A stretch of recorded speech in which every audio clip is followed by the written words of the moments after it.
Dana White might dream of every UFC champion being a perfect blend of a cash cow and an easy-to-manage athlete, but that's far from reality. Today, we're diving into 10 title holders who, despite their dominance in the Octagon, made life a bit more challenging for the UFC president. Whether through clashes with Dana White or behind-the-scenes headaches, these fighters weren't exactly his ideal champions. I'm Jin from Beyond the Octagon, and we're counting down the top 10 champions who, for various reasons, Dana White probably wished weren't holding the gold. Starting off at number 10, we have Fabricio Werdum. Fabricio Werdum made a significant mark in MMA history when he defeated Fedor Emelianenko at Strikeforce in 2010, ending one of the most legendary winning streaks in the sport. Dana White had a strained relationship with Fedor, especially after a planned fight with Brock Lesnar fell through. White didn't hold back in his comments about Werdum's victory, using it as an opportunity to criticize his rival. White said, "Everyone's making a big deal about this guy. No, he's not that great. He loses to Werdum, a fighter we once cut from the UFC." Despite this setback, Werdum eventually returned to the UFC after the acquisition of Strikeforce by Zuffa. He went on to secure a 5-fight win streak and claim the interim heavyweight title. Werdum's next challenge was against Cain Velasquez, the two-time UFC champion who had been dominating with impressive performances, including 2 victories over Junior Dos Santos. The UFC was keen to capitalize on Velasquez's heritage and make a big splash in the Mexican market with their second event in Mexico City. However, Werdum had other plans. In a surprising turn, he defeated Velasquez by submission in the 3rd round, thwarting the UFC's promotional push. Since then, the UFC has not held a pay-per-view event in Mexico. Number 9, Georges St-Pierre. GSP, one of MMA's most revered figures, made his mark as the welterweight champion, maintaining a generally positive relationship with Dana White until his controversial win over Johnny Hendricks at UFC 167. After the fight, GSP announced a break from the sport, which didn't sit well with White. Visibly frustrated, White said, "I'm blown away that GSP won that fight. Does anybody here think Johnny Hendricks didn't win?" But it wasn't just the decision that upset White, it was GSP's sudden exit. White insisted, "You owe it to the fans, to that belt, to this company, and to Johnny Hendricks to give him another shot." White later downplayed GSP's reasons for stepping away, suggesting, "He's very emotional about some stuff going on with him right now, and it's really not that bad." GSP eventually returned in 2017, moving up to middleweight and capturing the title from Michael Bisping at UFC 217. However, he vacated the title soon after due to a digestive illness, a move that didn't surprise White. Talks of a lightweight title fight against Khabib in 2018 was squashed when the UFC rejected the idea, fearing GSP might vacate another title. It's clear that Dana White remains cautious when it comes to GSP as a champion. Number 8, Tim Sylvia. Tim Sylvia, who held the UFC heavyweight title during a period many consider one of the weakest in the division's history, wasn't exactly setting pay-per-view records. By the time he faced the 43-year-old Randy Couture at UFC 68, Sylvia was far from being a marquee draw. In fact, Sylvia didn't even headline his previous title defense, an unusual situation for a heavyweight champion, with the exception of a similar instance at UFC 44. In a memorable fight, Randy dominated Sylvia throughout, a performance that Dana White credited with revitalizing the heavyweight division. However, the situation worsened for Sylvia. The following year, Sylvia sought a bout against Brock Lesnar and demanded a corresponding paycheck.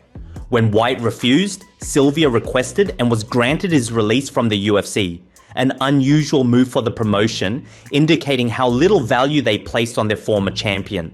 After being knocked out by Fedor Emelianenko in just 36 seconds at Affliction Band later that year, White didn't hold back. He told Yahoo Sports, "We all have to thank Fedor for getting rid of Tim Sylvia. He'd been stinking up the joint for the last couple of years, and Fedor did everyone a favor by beating him so easily and getting rid of him." In 2012, when there was an attempt to re-sign Sylvia for Strikeforce, White vetoed the move, dismissing him with, "Nobody cares about Tim Sylvia." Number 7, Germaine de Randamie. Dana White wasn't thrilled with UFC 208. The event overall was lackluster, and the main event ended in controversy when Jermaine landed 2 illegal shots on Holly Holm after the bell, yet wasn't penalized. Dana White felt the fight should have been ruled a draw due to the fouls, which would have been the only way to salvage the night's outcome. Typically, White avoids matchmaking immediately after an event, but it was clear who was next. Chris Cyborg, the fighter the UFC had built the featherweight division for. Despite a rocky start to her title reign, Jermaine had the chance to restore her reputation with a fight against one of the sport's greatest. However, just a week after winning the title, Jermaine announced through her management that she would not fight Cyborg due to concerns about Cyborg's past doping allegations. This announcement was met with severe backlash from fans and media, similar to the reception of New Coke. Frustrated by the constant criticism, White decided to strip Jermaine of her title just 128 days into her reign. The UFC issued a statement asserting that champions are expected to accept fights against top contenders in their respective weight classes to maintain the integrity of the sport. Number 6. Nico Montano. It's rare for a fighter to fall out of Dana White's favor in less than a year, but Nico Montano managed just that. After winning the Ultimate Fighter 26 and becoming the inaugural UFC flyweight champion, Montano's reign was marred by issues. Her first title defense was set against the popular and formidable Valentina Shevchenko, who had recently moved to flyweight and dominated Priscilla Cachoeira. However, Montano's surgery kept her out of action. Ariel Helwani reported that the UFC was growing impatient and wanted Montano to fight Shevchenko in July, but Montano wasn't ready until October, leading to a rescheduled fight in September. Unfortunately, Montano's weight cut went badly, landing her in the hospital. Just 10 months after her UFC debut, Montano faced a major setback. White announced, "Yeah, she didn't make weight. That's pretty much it. The title is vacated." Montano argued that other champions had been given more time before being stripped, but White was focused on Shevchenko, who was seen as a rising star. Valentina Shevchenko claimed the vacant title in December, just a year after Montano's debut. Number 5. Colby Covington. Initially, Colby Covington seemed like the kind of champion Dana White would love. Brash, loud, and always making headlines. But their relationship quickly hit turbulence. After capturing the interim welterweight title against RDA, White wanted Covington to face Tyron Woodley at UFC 228 just 3 months later. However, Covington had scheduled sinus surgery and declined the fight.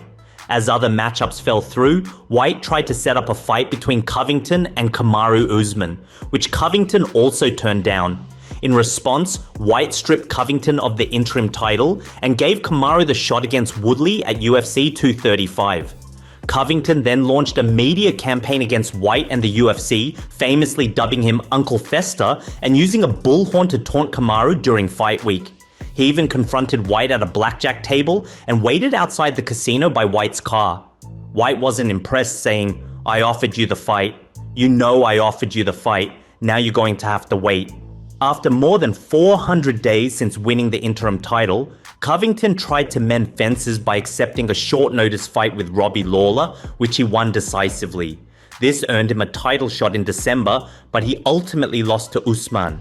When asked about Covington's comment that he'd hit White with the belt if he tried to put it around his waist, White's response was blunt. "Good luck with that. He's a big-mouthed idiot." Number 4. Amanda Nunes. Dana White's relationship with Amanda Nunes wasn't always as cordial as it is today.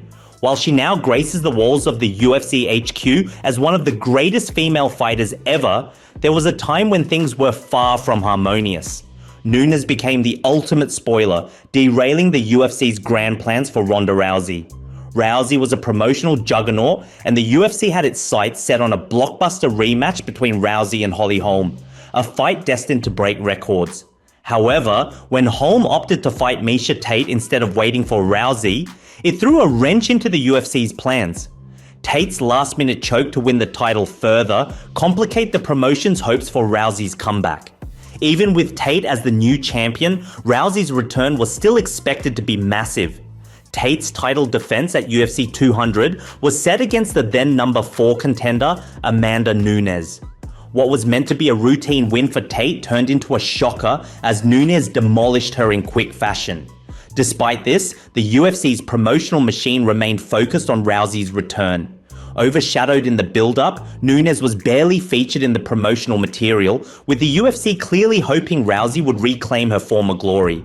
But Nunes delivered another shocker, defeating Rousey even more decisively than Holm had, effectively ending Rousey's career and proving how unpredictable MMA can be.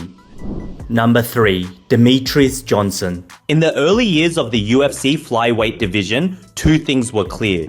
Mighty Mouse was the undisputed king at 125 pounds, and the division wasn't drawing the attention the UFC had hoped for. Despite Mighty Mouse's record-breaking reign, the flyweight fights struggled to captivate mainstream audiences. For years, Dana White considered scrapping the flyweight division, with Mighty Mouse as its sole shining star. Leading up to his historic 11th title defense, Mighty Mouse clashed with UFC management over a potential fight with TJ Dillashaw, even penning an open letter expressing his grievances. White, unimpressed, pointed to Mighty Mouse's low pay-per-view numbers and questioned his pound-for-pound status. After Mighty Mouse's successful defense against Ray Borg, he pushed for a lucrative super fight, but White wasn't interested. Mighty Mouse's eventual defeat to Triple C at UFC 227 marked the end of his UFC run. Instead of releasing one of the sport's greatest fighters, White traded Johnson to one championship for Ben Askren. This move not only shook up the flyweight division, but also underscored the challenges of balancing elite talent with marketability. Number 2. Chris Cyborg. Chris Cyborg's tumultuous relationship with Dana White and the UFC is one of the most contentious in MMA history. It began in 2012 when Cyborg was suspended for steroid use and stripped of her Strikeforce title. Meanwhile, Ronda Rousey's rise in the UFC's bantamweight division fueled speculation that her success was partly due to avoiding a potential bout with Cyborg. As Rousey became one of the UFC's biggest stars, the demand for a Cyborg-Rousey fight never waned. However, both White and Rousey insisted that Cyborg drop to 135 pounds for the fight. Cyborg's weight struggles were often mocked, with Rousey making disparaging comments and White infamously comparing Cyborg to Wanderlei Silva in a dress and heels. Despite the friction, Cyborg signed with the UFC in 2015.